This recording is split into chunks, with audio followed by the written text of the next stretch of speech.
জয় হিন্দ, বন্দে মাতরম, ভারত মাতা কি জয়। আজকের আমরা এই ভিডিওতে আলোচনা করব লিভার ল বা শ্রমিক আইন কি। ঠিক আছে, তো লিভার ল বা শ্রমিক আইন কি। দেখো, আমরা সবাই কর্মচারী, আমরা সবাই কাজ করি। তো আমাদের প্রত্যেকজনকে জানা উচিত যে লিভার ল বা শ্রমিক আইন কি। তো লিভার ল শ্রমিক আইন কি না, মালিক এবং লিভারের মধ্যে যে মানে চুক্তি, মানে রুলস, রেগুলেশন, ডিসিপ্লিন, যে নিয়ম, তাকে বলবো লিভার ল। ঠিক আছে, দেখো, মালিক যা বলবে তার লিভার শুনবে না, আর লিভার যা বলবে তা মালিক শুনবে না। এই কারণে তৈরি হয়েছে লিভার ল। ঠিক আছে, দেখো, যদি মালিক একটা কন্ট্রাক্ট সাইন করেছে যে আমি 2 মাসের মধ্যে ডেলিভারি দিয়ে দেবো বা প্রোডাকশন করিয়ে দেবো, এইবার লিভার যদি মানে 100টা লিভার যদি স্ট্রাইক করে বসে থাকে বা ইউনিয়ন বানিয়ে স্ট্রাইক করে বসে থাকে, আমরা কাজ করব না, তাহলে কি হবে? প্রোডাকশন হবে না, ডেলিভারি দিতে পারবে না মালিক। তাহলে কি, মালিককে ফাইন দিতে হবে। দিক থেকে কন্ট্রোল হয়, সবকিছু জিনিস সব যেন ঠিকঠাক থাকে, সবকিছু যেন নিয়মিত চলে। ওই কারণে তৈরি হয়েছে লিভার ল বা শ্রমিক আইন। তো লিভার ল বা শ্রমিক আইনকে আমরা দুই ভাগে ভাগ করব, মানে দুই রকম ধরনের। একটা হচ্ছে পরিবর্তনশীল রুলস বা নিয়ম কানুন আইন যা বলবে, আর একটা অপরিবর্তনশীল। প্রথমে আলোচনা করবো অপরিবর্তনশীল লিভার ল। অপরিবর্তনশীল বা আনচেঞ্জ রুলস অ্যান্ড রেগুলেশন। তো আনচেঞ্জ রুলস বা রেগুলেশনের মধ্যে দেখো 4 রকম। Friendly liver. দেখো, ফ্রেন্ডলি লিভার কি না, যদি কোনো ব্যক্তি বা যদি কোনো লিভার যদি মালিক কাছে আগে থাকতে টাকা নিয়ে থাকে, তাহলে সেই টাকা সেই লিভার কাজ করে শোধ দিতেও পারে, না দিতেও পারে। তাকে সেই টাকা শোধ দিতে হবে বলেছি, জবরদস্তি মালিক কাজ করাবে তা কিন্তু হবে না। তো বুঝতে পারলে লিভার ল কি, ফ্রেন্ডলি লিভার কি। এবার কম্পানসেশন, 2 নম্বর হচ্ছে কম্পানসেশন। তো কম্পানসেশন, বড় বড় ইন্ডাস্ট্রি এরিয়া কোম্পানিতে কাজ করার সময় যদি লিভারে বাইচান্স ক্ষতি হয়ে যায়, কোনো লিভার কাজ করার সময় যদি ক্ষতি হয়ে যায়, তাকে ইমার্জেন্সির সঙ্গে সঙ্গে ডাক্তারখানা, হসপিটাল নিয়ে যেতে হবে, এবং যা করণীয় তাকে মালিককে করতে হবে বা মালিকের স্টাফ করবে, তাকে করতে হবে। এবং তারপরেও তাকে ছুটি বা রেস্ট দিতে হবে এবং কিছু টাকা তাকে দিতে হবে। আর যদি বাই চান্স সেই লিভার বা সেই ব্যক্তির যদি মৃত্যু হয়ে যায়, তাহলে তাকে কোম্পানি মোটা অঙ্কের টাকা তাকে দিতে হবে, তাকে কি কম্পেনসেশন। এবার কি বিল্ডিং রুলস। অনেক কোম্পানি হচ্ছে বড় বড় বিল্ডিং বানায়। যদি বিল্ডিং বানায়, তাহলে তাকে কি, বড় বড় বিল্ডিং হলে তাকে নিচে কিন্তু জাল বিছাইতে হবে। যে লেবাররা উপরে কাজ করছে, বাইসা যদি পিছল কেটে নিচে পড়ে যায়, যেন তারা জালে আটকে যায়। আর একটা কি, কাজ করার সময় বড় বিল্ডিং এর উপরে কি সবুজ কালারের দেখো পর্দা দিতে হবে, যেন তারা কাজ করার সময়, তারাও মানুষ, তারা যেন ছাওয়া ছাওয়া পায়।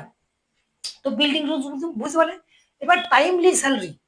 টাইমলি স্যালারি কি না, কোনো কোম্পানি কাজ, মানে কোনো কোম্পানি যদি বা ডেট, একটা টাকা দেবার, যে সারা মাস কাজ করার পর টাকা দেবার যে ডেট, সেই ডেট, মানে সেই তারিখ যে তিনি ফিক্সড, মানে ডেট ফিক্স করবে, সেই ডেটেই তাকে স্যালারি দিতে হবে।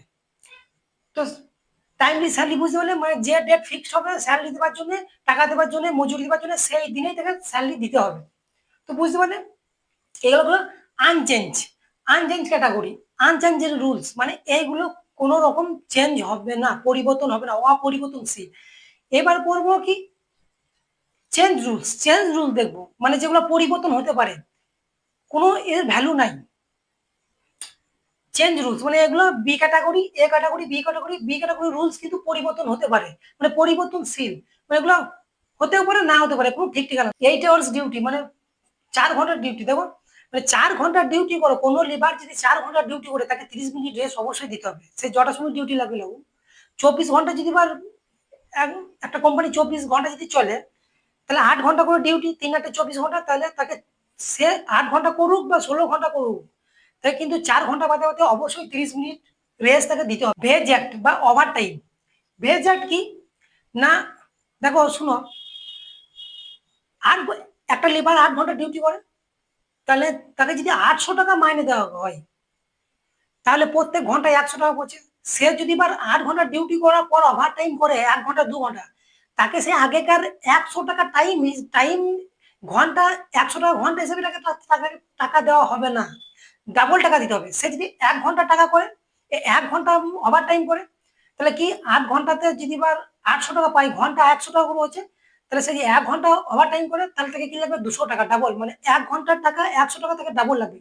কারণ সে তো জোর জবরদস্তি করছে, নিজের শরীরে জোর জবরদস্তি খাটাইছে, সে ডিউটি অনুযায়ী তো খাচ্ছে না, ডিউটি করে নিয়ে তারপর ওভার টাইম করছে, তাহলে সে যদি 1 ঘন্টা কাজ করে তাকে ডাবল দিবে 200 টাকা, 2 ঘন্টা যদি কাজ করে তাহলে 400 টাকা, 3 ঘন্টা যদি কাজ করে তাহলে 600 টাকা, 4 ঘন্টা কাজ করলে 800 টাকা।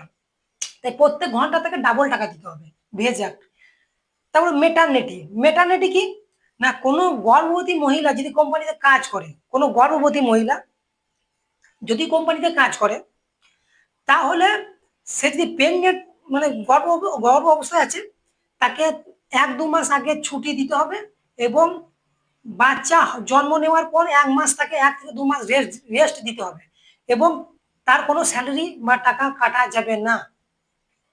আর কি, শিশু শ্রমিক নট এলাও, শিশু শ্রমিক কাজে লাগানো যাবে না, ঠিক আছে। যখন প্রাপ্তবয়স্ক মানুষ হবে, অ্যাডাল্ট হবে, তাকে কাজ করানো যাবে, শিশু শ্রমিক কাজ করানো যাবে না।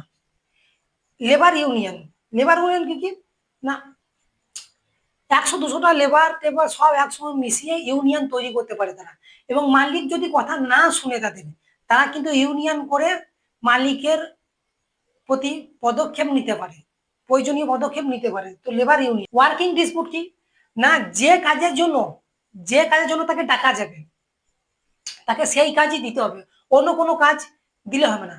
তাহলে একজন একজন ধরো রাজমিস্ত্রি কাজ, মিস্ত্রি, তাকে মিস্ত্রি হিসাবে রেখেছে, সে মিস্ত্রি যার কাজ প্লাস্টার করা, দেয়াল গাঁথনি, হ্যান ত্যান যার কাজ, সে কিন্তু সেই কাজই করবে।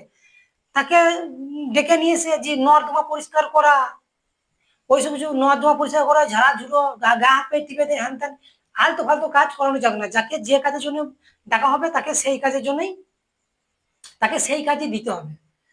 ওয়ার্কিং ডিসপিউট বুঝতে পারলে। এবার better work place, better work place বুঝতে পারছো, বেটার ওয়ার্ক প্লেস মানে যে কোম্পানিতে বা যে জায়গাতে কাজ করবে সেই জায়গা পুরো পরিষ্কার পরিচ্ছন্ন রাখতে হবে, বাথরুম ঠিক থাকতে হবে, খাবার জল ঠিক থাকতে হবে, জায়গা যেন পরিষ্কার পরিচ্ছন্ন হয়, রুম ভালো হয়, কাজ করছো ধরে নাও সেখানে ধরে নাও অ্যাডভেস বা টিন থেকে জল পড়ছে নিচেতে, তাহলে ধরে নাও পাইপ লাইন ফেটে গেছে, কিংবা কারেন্ট লিক করছে, কোথাও আর্থিং বডি শর্ট মারছে কোনো মেশিনের, এইসব যেন না থাকে। Better work place. তার কন্ট্রাক্ট লেবার, কন্ট্রাক্ট লেবার কি না, মালিক কিছু লেবার রাখে যারা কন্ট্রাক্ট লেবার বলি। তো কন্ট্রাক্ট লেবার কি, মালিক কন্ট্রাক্ট লেবারকে সবকিছু দায়িত্ব দিয়ে দেয়, এক্সট্রা লেবার নিয়ে এসো, কাজ করাও, তোমরাই টাকা পয়সা আমি কন্ট্রাক্ট হাতে দিয়ে দেবো, কন্ট্রাক্ট মানে কন্ট্রাক্ট লেবার সবকিছু দায়িত্ব নিয়ে নেবে লেবারদের। তো কিছু কন্ট্রাক্ট লেবার রাখে যাতে মালিক ডাইরেক্ট লেবারদের সঙ্গে কথাবার্তা না বলে, কন্ট্রাক্ট লেবারই সবকিছু করবে, সবকিছু করবে, সবকিছু দায়িত্ব থাকবে কন্ট্রাক্ট লেবার। কন্ট্রাক্ট লেবারই লেবারদেরকে স্যালারি দিবে, ওদের টাকা মিটবে, ওদের খাওয়া দাওয়া হ্যান ত্যান নানা রকম অসুবিধা লেবারের সব কি কন্ট্রাক্ট লেবার দেখবে, ওখানে মালিক দেখবে না, ঠিক আছে। তো মালিক এখানে কিছু কন্ট্রাক্ট লেবার রাখে, যে আমি কোনো দায়িত্ব নেবো না, চাপ নেবো না, এতটা লেবার, এবার কতটা কি লেবার লাগবে দেখো হ্যান ত্যান, স্যালারি তোমাকে দিয়ে দেবো, এবার সেরকম তোমাদেরকে চালাইতে হবে। এবার দালাল, এবার এতে একটা কি অসুবিধা, জায়গায় সাধারণত বলি দালাল, অসুবিধা কি হয় না, 50,000 টাকা কন্ট্রাক্ট দিলে কন্ট্রাক্ট লেবারকে 50,000 টাকা দেবো এই কাজটা করে দিত, এবার সেখানে কি ওর লেবার কম রাখে, কন্ট্রাক্ট লেবার নিজের লেবার কম নিয়ে এসে রাখে, নিয়ে অতিরিক্ত কাজ করায়, টাকা কম দেয়, এবার 10,000 যদি বাচত করে, তাহলে কন্ট্রাক্ট লেবারের নিজের লাভ 10,000 টাকা, এটা উনি লেবারের পক্ষে খুব অসুবিধা। Contract labour. ইকুয়ালি পেমেন্ট মানে সবাইকে সমান স্যালারি দিতে হবে, ইকুয়াল পেমেন্ট মানে সবাইকে সমান স্যালারি দিতে হবে। এবার কি দেখো এইখানে দু রকম, সবাই সমান মানে যারা দক্ষ দক্ষ মানে যে এক্সপিরিয়েন্স আছে কাজে, তাদের মাইনে বেশি হবে অবশ্যই, আর যারা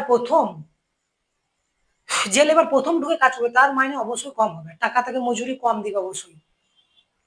কিন্তু এখানে বলছে সবাইকে সমান স্যালারি দিতে হবে, বেশ ঠিক আছে। দেখা যাক গভর্নমেন্ট ইনফরমেশন, যদি কোনো লেবার গন্ডগোল করে বা কোনো কিছু কাজ হ্যান ত্যান করে, মানে গন্ডগোল করে, কেউ অসুবিধা হয় হ্যান ত্যান, কোনো ঝামেলা অশান্তি লাগাই কোনো যদি লেবার, তাকে যদি বাদ দিতে চাও, তাহলে গভর্নমেন্টকে ইনফরমেশন দিতে হবে, যে এই লেবার আমার এখানে আন্ডারে কাজ হতো, তো একে বাদ দিলাম, তো কি কারণে সেই লেবারকে বাদ দেওয়া হচ্ছে সেই ইনফরমেশন আগে থাকতে জানাইতে হবে লেবারকে।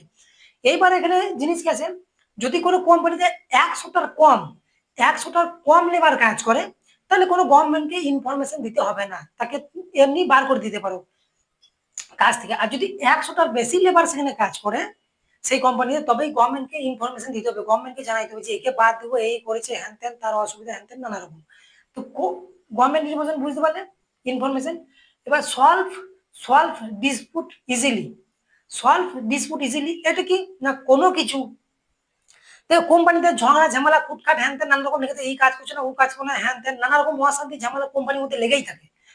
তো যত রকম অশান্তি ঝামেলা লেগে থাকবে, তার জন্য যেন পুলিশ স্টেশন বা কোনো বড় সড়ো জায়গায় না যায়, কোনো জায়গায় যেন কোনো কিছু না করতে যায়, সেগুলো সব একসঙ্গে দলবদ্ধ হয়ে সেই কোম্পানিতে বিবাদ হিংসা ঝামেলাগুলোকে সমাধান করতে হবে, নিজে নিজেরাই সবাই মিলে একসঙ্গে দলবদ্ধ হয়ে সমাধান করতে হবে সেগুলোকে, ঠিক আছে।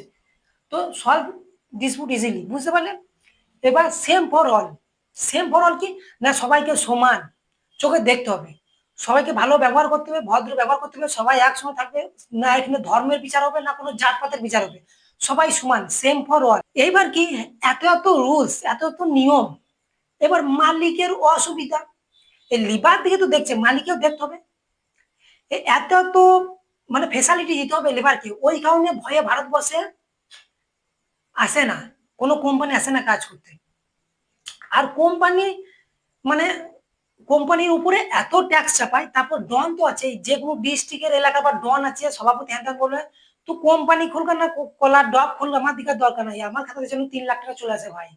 তারপর আবার ওইখানকার এলাকার ডন থাকবে, সেই গ্রামের সাইডে তাদের ডন থাকবে আবার, এই যা করে মেম্বার আছে, এই যা করবো আমাকে যেন দেখা হয়, পুজোতে চাঁদা লাগবে হ্যান ত্যান, এই কোম্পানি আমরা ইয়ে পার্টিকে দিতে হবে এত টাকা হ্যান ত্যান, তবে কোম্পানি খুলতে দেবো, এখানে ফ্যাক্টরি লাগাই দেবো, নাহলে অশান্তি লাগিয়ে দেবো, ঝামেলা করবো, ফ্যাক্টরি করতে দেবো, নানা রকম অশান্তি ঝোর ঝামেলা লাগাবে। এই অশান্তি ঝোর ঝামেলার জন্য ভারতবর্ষ থেকে বহুত কোম্পানি ছেড়ে চলে গেছে, আর বহুত কোম্পানি ভারতবর্ষে আসতে চাইছে না। এইদিকে ফায়দা কি লুটেছে না, চায়না।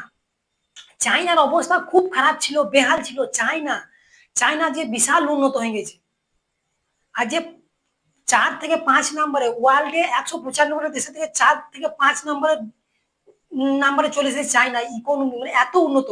আর ওয়ার্ল্ড ব্যাংকে যে টাকা আছে তার থেকে ডাবল টাকা চায়নাতে আছে। চায়না এত উন্নত। চায়নাতে যদি কোনো কেউ ফ্যাক্টরি খুলতে চায়, যদি এবার ফ্যাক্টরি খুলে পাবলিকের জায়গা, পাবলিকের জমি, তো সেই পাবলিকের সরকারি অনুযায়ী চায়না সরকার সেই অনুযায়ী টাকা তাকে দিয়ে দিবে, আর যদি না দেয় তাহলে তাদের সঙ্গে সঙ্গে গুলি করে মেরে দিবে। এত রুলস নিয়ম, মানে কোম্পানিকে খুলে আন, সৌদি আরব, সিঙ্গাপুর, দুবাই, বড় বড় বিজনেস এলাকা, বিজনেস কান্ট্রি যেগুলো, কি কারণে উন্নত না, ট্যাক্স খুব কম চাওয়ায়। আমাদের ভারত সরকার এখন এইসব নিয়ে চিন্তা ধারণা করছে, অনেক কোম্পানি আছে, সরকার তো বেকারি, সরকারের কি আছে, যত সব তো কোম্পানি করে প্রোডাকশন, তো কোম্পানি যত হবে তত দেশ বাড়বে, এগোবে, ডেভেলপ হবে। আজকে চায়না দেখো, চায়নাতে এত এত কোম্পানি আছে, সেরকম চায়না সরকার সেরকম ট্যাক্স চাপায় না কোম্পানির উপরে, কত উন্নত। ইউনিয়ন যদি তৈরি করতে চাই, গুলি করে মেরে দেবে লেবারকে, ভাগ হাঁটা, ইউনিয়ন করবে, কাজ থেকেই বার করে দিবে। চায়নাতে, চায়না এত এগিয়ে গিয়েছে, তো আমাদের ভারতবর্ষে ভাবা উচিত, প্রত্যেকটা কোম্পানিকে জায়গা দেওয়া উচিত, এত তো ট্যাক্স চাপানো উচিত নয়। এবার তুমি যদি 1 কোটি টাকা ইনকাম করো, তোমাকে 30 থেকে 40 লাখ টাকা ট্যাক্স কেটে নেবে, বাঁচবে কত?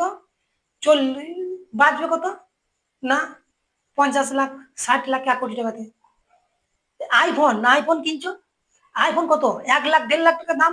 দুবাই যাবে, আইফোনের উপর ট্যাক্স কম, 50 লাখ টাকা আইফোন। দুবাই, সিঙ্গাপুর, চায়না, বড় বড় কান্ট্রি, বড় বড় দেশ, কি কারণে উন্নত না, অতিরিক্ত কোম্পানি চলে গেছে, ডেভেলপ হয়ে গেছে। তো জয় হিন্দ, বন্দে মাতরম, ভারত মাতাকে জয়। বাংলা মানুষ সুখে থাকো, ভালো ভালো থাকো, সুরক্ষিত থাকো। জয় হিন্দ।